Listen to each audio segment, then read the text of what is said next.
Entrez, nous vous attendions. Nous savons que vous regardez cette vidéo sur notre site web ou notre chaîne YouTube parce que vous voulez connaître les étapes exactes pour obtenir ce type de document aussi rapidement et facilement que possible. Alors attachez votre ceinture, c'est parti. Bonjour. Si vous êtes ici, c'est sûrement pour apprendre à accélérer votre procédure. Un document potentiel des dossiers de police du Texas jugés non enregistrables par l'État du Texas. Quel en sera le coût?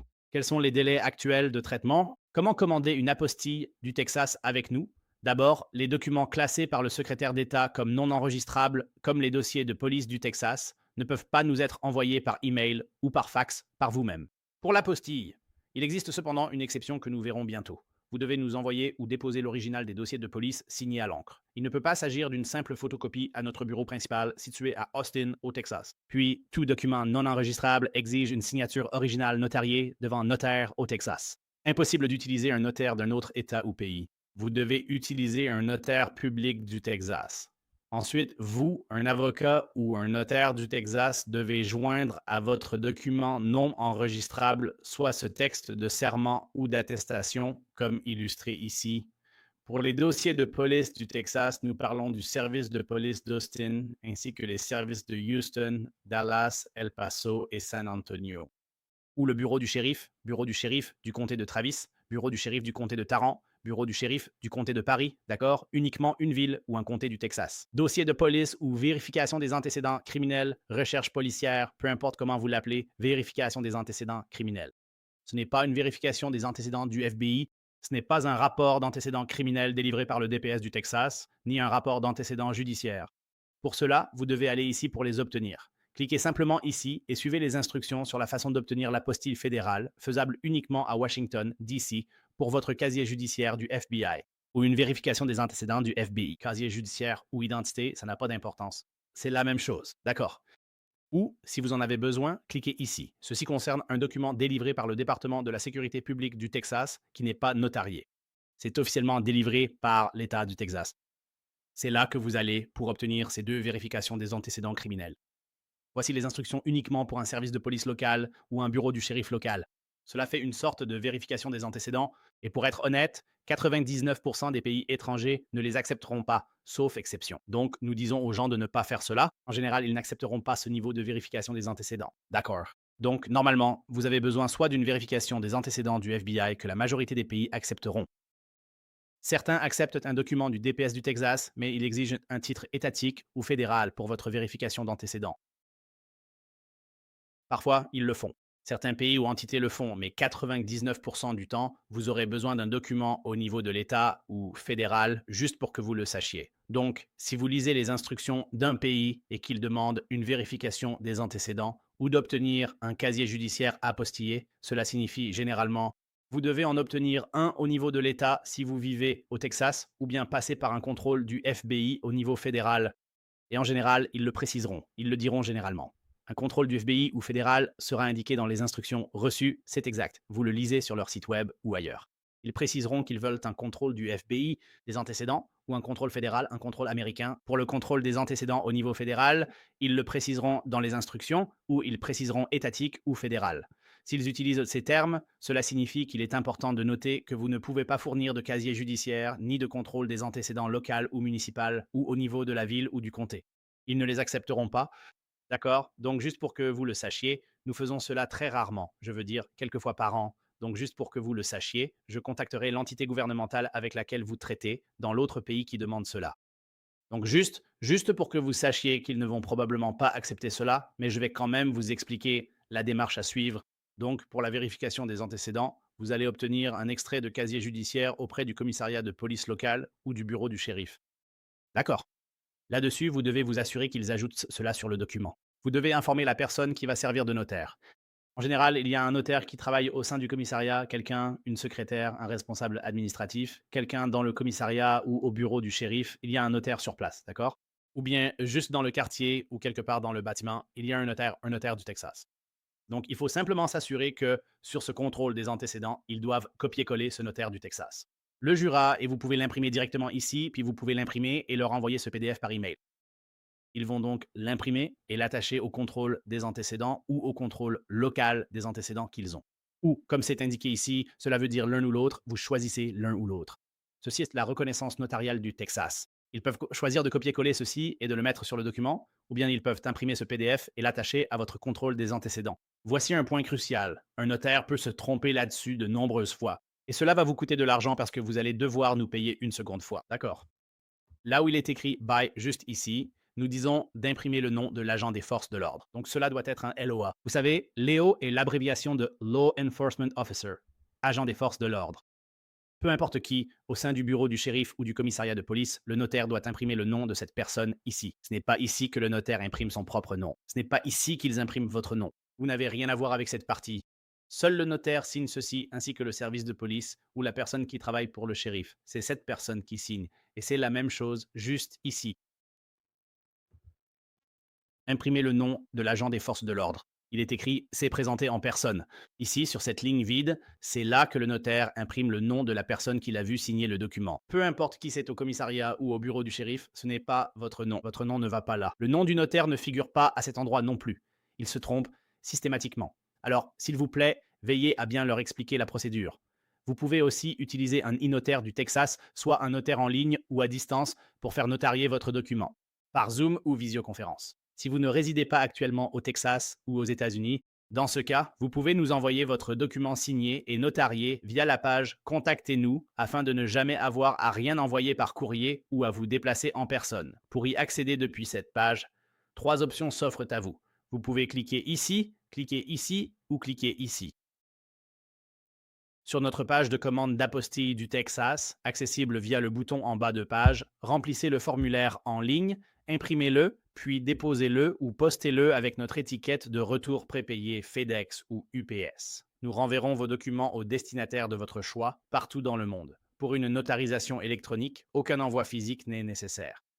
Allez sur notre page de contact et téléchargez-y 3 documents. Le premier est la vérification des antécédents notariés électroniquement obtenus.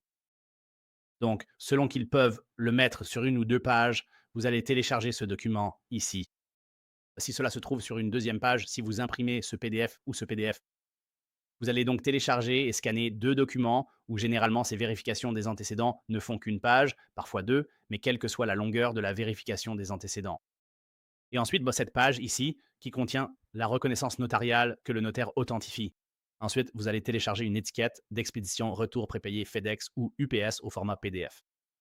Et enfin, vous allez télécharger un PDF de notre page de bon de commande. Sur notre page de bon de commande, cliquez sur le bouton en bas pour imprimer. Dans les paramètres de votre ordinateur ou de votre imprimante, choisissez l'option dans le menu déroulant Enregistrer au format PDF. Vous enregistrerez alors cette page de bon de commande en PDF, puis vous téléchargerez ce fichier sur notre page de contact. De cette façon, vous n'avez pas du tout besoin de vous déplacer. Vous n'avez pas besoin de prendre l'avion non plus. Vous n'avez rien à envoyer par la poste. Vous faites tout électroniquement où que vous soyez dans le monde. Ensuite, à l'étape 2, qui concerne les instructions d'expédition, c'est l'étape 2. Je vais expliquer comment vous allez nous envoyer des documents et comment nous allons vous les renvoyer. Donc l'expédition aller-retour, comment créer les étiquettes d'expédition et ce que vous devez faire. Donc, selon que vous obtenez des documents au niveau de l'État, fédéral ou de l'ambassade, ou peut-être les trois, si vous vous adressez par exemple à un pays non signataire de la Convention de la Haye, vous devez passer par ce qu'on appelle la légalisation ou l'attestation de documents. Et s'il s'agit d'un document d'État, comme par exemple un acte de naissance pour le Vietnam ou la Thaïlande, vous devrez le faire légaliser au niveau de l'État du Texas. Ensuite, passer par le département d'État des États-Unis, puis enfin par l'ambassade de ce pays. Et c'est là la troisième étape. Je vais donc tout vous expliquer sur la façon dont vous devez effectuer l'envoi. Pour nous faire parvenir vos documents, il n'y a généralement que 2 façons. La première, qui est la plus simple et celle que nous recommandons à 99% des gens, c'est l'envoi en express. Ou envoyez vos documents à notre adresse d'Austin, qui se trouve sur notre page de formulaire de commande et dans nos instructions d'expédition. Ou, si vous habitez dans la région d'Austin, vous pouvez déposer vos documents chez nous. Encore une fois, cela ne concerne pas la procédure, que nous abordons à l'étape 3. Cela ne concerne pas du tout la procédure, que ce soit par courrier ou en déposant sur place. Aucun service sans rendez-vous. Pas de retrait immédiat du document apostillé. Les apostillés viennent du seul secrétaire d'État du Texas, depuis le département d'État à Washington ou un consulat de ce pays étranger. Et nous effectuons toutes les légalisations dans notre bureau de Washington, D.C., auprès des ambassades étrangères où siègent 99% de toutes ces ambassades étrangères. Je vais donc vous expliquer ce que vous devez faire. Donc, si vous allez nous envoyer vos documents par courrier, s'il vous plaît, n'utilisez pas la poste.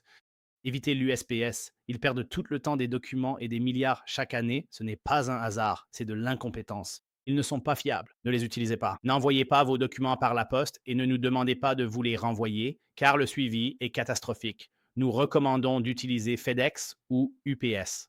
Si vous êtes en Europe, en Amérique du Sud ou centrale, je sais que là-bas, dans ces pays, DHL est très répandu. Mais encore une fois, c'est le plus fiable. Qui nous le recommandons et nous expédions avec eux chaque jour. Nous envoyons jusqu'à 10 000 documents et nous avons des clients sur 6 continents. Il ne nous manque que l'Antarctique, c'est FedEx. Ils sont de loin les plus fiables. Si vous voulez que vos documents ne soient ni endommagés ni perdus, ils sont les plus fiables et ce sont aussi les moins chers si vous envoyez des documents. Aux États-Unis, de loin. Et je vais vous donner un exemple. Nous expédions à notre bureau de Washington, D.C., depuis Austin, au Texas. C'est au centre du Texas, tout à fait à l'opposé du pays, jusqu'à l'océan Atlantique, à Washington, D.C. Cela nous coûte 10 $ et 95 cents pour envoyer des documents en 2 jours par FedEx à notre bureau de DC. Bureau. Si nous utilisons UPS pour le même délai, c'est plus de 40 $. Si nous utilisons la poste, c'est plus de 20 $. C'est environ 23 $. C'est plus du double. Donc, si vous envoyez des documents, FedEx est bien moins cher qu'UPS et la poste dans ce cas si vous le faites rapidement, en une nuit ou en 2 jours. La plupart des gens ne réalisent pas que c'est seulement si vous utilisez l'option FedEx One et notre vidéo sur nos pages d'expédition va expliquer cela. Je vais expliquer cela. Voici donc les liens sur lesquels vous allez cliquer. Donc, ce sera une longue vidéo, encore une vidéo de 15 à 20 minutes. Elle va vous guider à travers quelque chose que FedEx ou UPS ne font pas sur leur site web. Nous avons des captures d'écran et une vidéo qui explique étape par étape, à l'aide de ces captures d'écran, comment créer une étiquette de retour prépayée sur fedex.com ou apps.com depuis n'importe où dans le monde. Donc, peu importe où vous vivez dans le monde. Vous pouvez aller en ligne et créer une étiquette d'expédition prépayée, puis l'imprimer et nous l'envoyer par courrier. Ou vous pouvez la télécharger et envoyer par email le PDF qu'ils vous fournissent. C'est uniquement un PDF, vous ne pouvez pas nous fournir des étiquettes d'expédition dans un document Word, un GIF, un JPEG ou quoi que ce soit d'autre. Il vous faut le PDF original que UPS et FedEx vous donnent lorsque vous le créez. Cliquez sur ces liens. Une vidéo et des captures d'écran vous guideront pour vous expliquer comment faire cela où que vous soyez. Et puis, si vous expédiez à l'international, il faut généralement remplir ce qu'on appelle une facture ou un reçu de douane. C'est un reçu que vous devez remplir. Vous cliquez sur ceux-ci, celui-ci pour FedEx et celui-là pour UPS. Et nous avons déjà un modèle pré-rempli pour vous, il vous suffit de le compléter. Ensuite, signez votre nom et indiquez la date dessus. C'est tout, c'est déjà fait pour vous. Encore une fois, selon le pays, ce n'est normalement pas nécessaire, mais nous le faisons toujours au cas où et nous vous demandons de le faire. Si vous expédiez à l'international pour envoyer votre document depuis les États-Unis vers un autre pays, par exemple, le Mexique ne s'en soucie pas vraiment, mais vous pouvez quand même le faire, mais il ne se préoccupe pas vraiment de FedEx. Mais la plupart, beaucoup d'autres pays dans le monde, eux, oui. Pour passer la douane, vous devrez vous assurer d'avoir cela, d'accord? Et puis, l'autre point important, c'est que vous ne pouvez pas mettre notre nom sur l'étiquette d'expédition. Laissez-moi me répéter. Vous ne pouvez pas mettre notre nom, numéro de téléphone ou adresse nulle part sur votre envoi lorsque nous vous le renvoyons. C'est pour l'envoi vers vous. Donc, nous avons apostillé votre document et maintenant vous voulez qu'il vous soit retourné ou à un cabinet d'avocat ou dans un autre pays, ou à un ami, un membre de la famille, un collègue, une entreprise ou une entité gouvernementale, ou que vous souhaitiez que nous l'envoyions, c'est vous qui créez une étiquette d'expédition prépayée. Vous êtes l'importateur et l'expéditeur. Donc vous ne pouvez pas mettre notre nom dessus, car si cela passe par la douane, c'est nous qui serons facturés. Et nous sommes effectivement facturés, parfois des centaines de dollars. Ce n'est pas à nous de payer.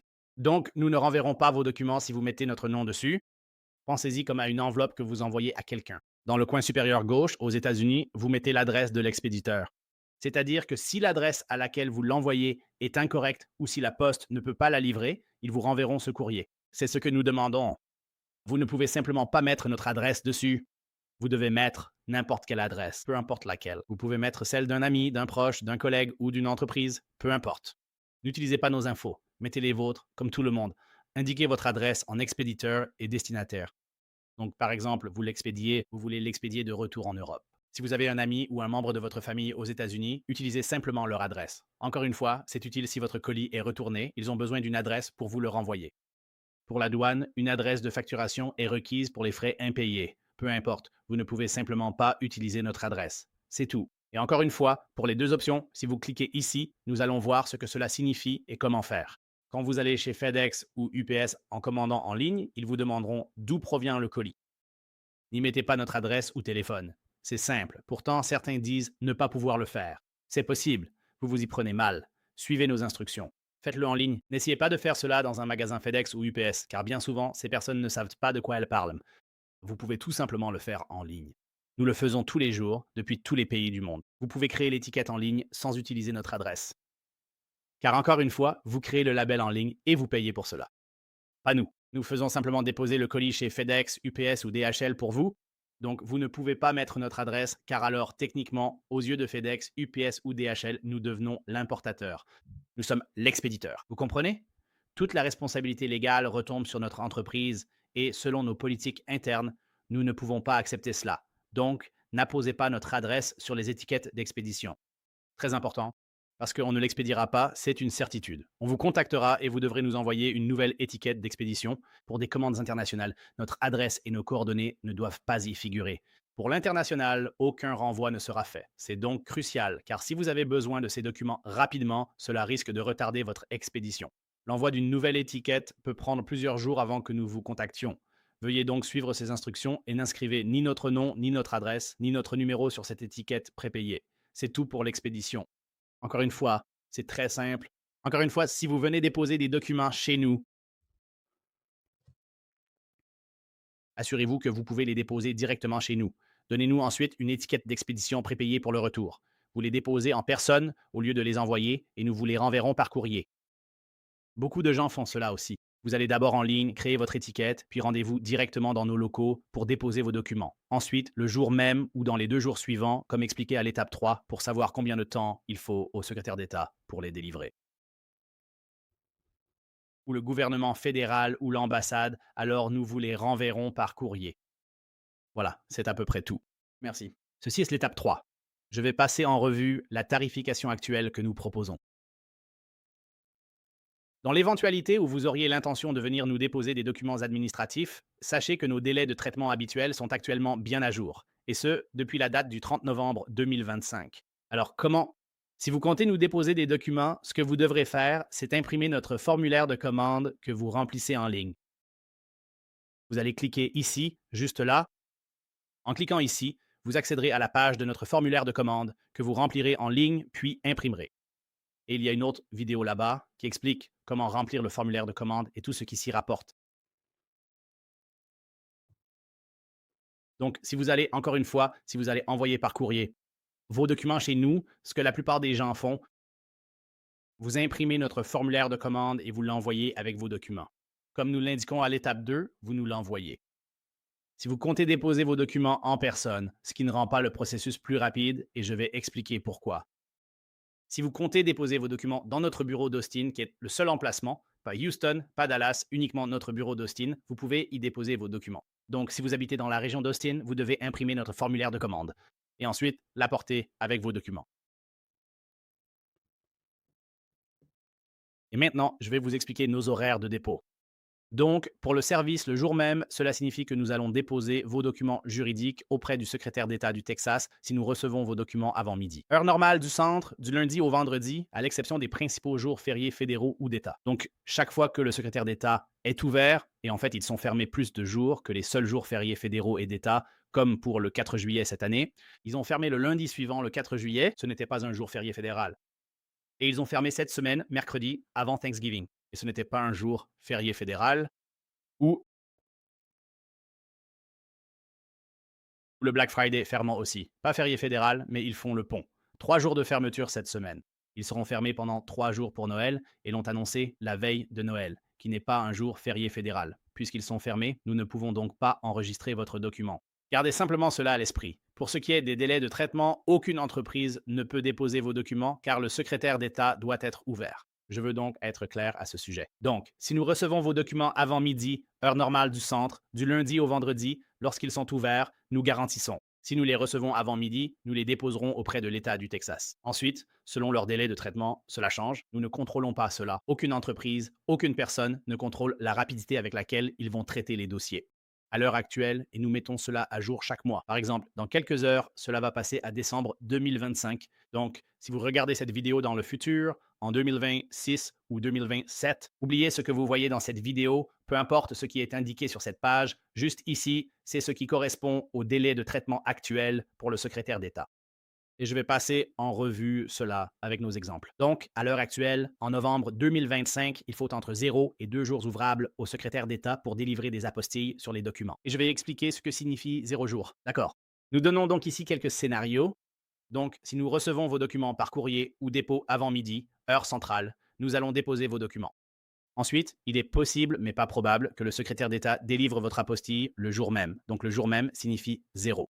Cela signifie que nous allons recevoir votre document à ou avant midi ce jour-là. Nous allons le déposer ce jour-là et il se peut qu'il le délivre le même jour. Nous allons vous les renvoyer par courrier le même jour, c'est-à-dire 0 jour. Ou bien il se peut que cela prenne jusqu'à 2 jours ouvrables après que nous l'ayons déposé pour qu'il vous le délivre. D'accord, je vais donc expliquer nos exemples ici. Donc, scénario 1. Nous recevons vos documents avant ou à notre heure limite de midi, heure centrale, un lundi. Et ensuite, nous le déposons le même jour. Le secrétaire d'État va soit délivrer une apostille sur vos documents le même jour, ce qui correspond à 0 jour. Le jour ouvrable suivant, il pourrait le faire, ce qui fait un jour ou 2 jours ouvrables. Donc, dans le pire des cas, vous le recevrez et il vous sera renvoyé par courrier le mercredi. Donc ça, c'est le meilleur scénario possible. Si nous recevons votre document avant midi, d'accord. Deuxième exemple, si nous recevons votre document après midi, heure centrale. Donc, si vous nous l'envoyez par la poste et que nous le recevons l'après-midi par UPS, FedEx ou DHL, ou si vous le déposez à notre bureau entre 14h et 16h55, juste avant 17h ce lundi, nous allons alors le déposer le lendemain. Nous ne pourrons le faire que le jour suivant. Nous allons le déposer le jour ouvrable suivant. Et ensuite, il pourrait l'émettre ce même jour. Cela fait 0 jour. Il pourrait l'émettre le jour ouvrable suivant, soit un jour ou 2 jours ouvrables. Donc, dans le pire des cas, nous pouvons le récupérer et vous le renvoyer ce jeudi-là. Donc, encore une fois, dans les deux scénarios, si nous recevons votre document un lundi, que ce soit avant ou après-midi, ce sera pour mercredi ou jeudi. Donc, dans le pire des cas absolus, à moins d'une apocalypse zombie, révolte d'ORC ou invasion extraterrestre, si vous le faites un lundi, il vous sera renvoyé par la poste le jeudi. Dans le pire comme dans le meilleur des cas, cela peut vous être renvoyé par la poste dès le lundi. Donc, juste pour récapituler, et je ne saurais trop insister là-dessus. Si vous vous rendez dans notre bureau principal à Austin, déposez vos documents en personne au lieu de les envoyer par courrier ne rend pas le processus plus rapide. Peu importe si nous recevons les documents par dépôt ou par courrier, avant ou après-midi, le délai de traitement sera le même. Beaucoup trop de gens ne lisent pas notre site web, ne nous contactent pas et se présentent en pensant que ce sera fait le jour même. C'est impossible car ça dépend du secrétaire d'État, c'est leur décision. Ils décident s'ils le délivrent le jour même, le lendemain ou dans 2 jours. Alors, s'il vous plaît, à moins que vous ne viviez dans la région d'Austin, cela n'accélère pas le processus. Envoyez-nous simplement vos documents en livraison express, comme nous l'indiquons à l'étape 2, sur la façon de procéder. Et ces tarifs sont ceux d'aujourd'hui. Ils pourraient changer en 2026, 27 ou 28, peu importe quand vous regardez ceci. Ne vous fiez pas à la vidéo, mais à ce qui est indiqué ici. Ce qui est écrit à cet endroit précis est le tarif en vigueur. Donc, pour le premier document, si vous avez besoin de faire apostiller un document auprès du secrétaire d'État, c'est 95 et cela inclut tous les frais de dépôt. Donc, vous ne nous envoyez pas de chèque, de mandat ou de chèque de banque. Vous ne nous envoyez pas d'argent pour les frais de dépôt d'État et vous ne faites pas la paperasse. Vous ne nous envoyez pas le formulaire de l'État. Nous avons nos propres formulaires et nous payons les frais de dépôt. Donc, c'est simplement 95 $. C'est tout. Pas de taxes. C'est un tarif fixe de 95 $. C'est tout. Si vous en avez plusieurs, le tarif est réduit. Voici un petit tableau simple pour vous. Pour un document, comptez 95. Pour 2 documents à apostiller simultanément, c'est 170 $, 245 pour 3 et ainsi de suite. Ce sont simplement les tarifs en vigueur actuellement et chaque document supplémentaire coûte 75 $. Et lorsque vous êtes prêt à commander, il vous suffit de cliquer sur ce bouton et cela vous mènera à notre page de formulaire de commande. Pour les apostillés du Texas, et encore une fois, ceci est uniquement pour le Texas. Cela ne concerne pas les tarifs fédéraux, ni les tarifs pour les documents d'entreprise du Texas à apostiller, ni les frais d'ambassade. Ceci concerne spécifiquement uniquement le Texas, le secrétaire d'État et les documents texans. Donc, les documents qui sont notariés par un notaire du Texas ou les documents délivrés par une entité texane, une ville, un État, un comté ou le gouvernement de l'État, comme un acte de naissance texan, un certificat de décès, une licence de mariage, un jugement de divorce, un casier judiciaire, des chèques, un permis de conduire, des procurations, ce genre de choses. Voilà pour l'étape 3. Merci.